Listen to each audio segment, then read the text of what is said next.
Պատվարժան դատարան, ես ուղղակի կառաջարկեմ, քանի որ դատալեքս տեղեկատվական համակարգում հասանելիությունը կա, գործընկերներն էլ համակարգիչներով են, ՍԴ կոտորակ 0066 կոտորակ 01 կոտորակ 21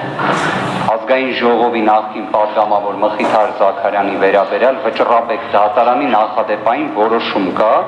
ըստ որի Մխիթար Զաքարյանը հուլիսի 22-ից հանդիսացել է ազգային ժողովի պատգամավոր։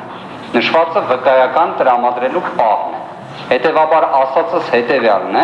2026 թվականի հուլիսի 21-ից Արթուր Սարգսյանը ունի պատգամավորի կարգավիճակ։ Խնդրում եմ հրատապության կարգով նշված հարցը լուծենք, որտեղ Մխիթար Զաքարյանի դեպքում իրավունքի խախտման փաստ է ճանաչել նաև Վճռաբեկ դատարանը, հենց այն հիմքով, որ հուլիսի 22-ին պատգամավորի կարգավիճակը ստանալու պահից, ոչ թե լիազորություններ ստանձնելու պահից, վերջինս ազատ արձակված չի եղել, հետևաբար մենք Արթուր Սարգսյանի դեպքում ամեն րոպեն էլ իրավունքի խախտման ռեժիմի մեջ ենք հայտնվելու։ Հրատապության կարգով լուծենք պատվարժան դատարան, ես թե այս դատական ակտի հիմնավորումները կվկայակոչեմ, ուղղակի դատալեքսում հասանելի է, բաց է եւ այլն, այսինքն Վճռաբեկ դատարանը նաեւ նախադեպային որոշում է, թե նաեւ այլ հիմքերն էլ կներկայացնեմ, որտեղ մենք նաեւ ունենք կենտրոնական ընտրական հանձնաժողովի որոշում, 3 կայացած, որը եւս փաստում է, որ այլևս Արթուր Սարգսյանը պատգամավորի կարգավիճակ ունի եւ Սահմանադրական դատարանի 16-19 որոշման ուժով վերջինս րոպե շուտ պետք է ազատ արձակվի, որտեղ տնային կալանքի պայմաններ։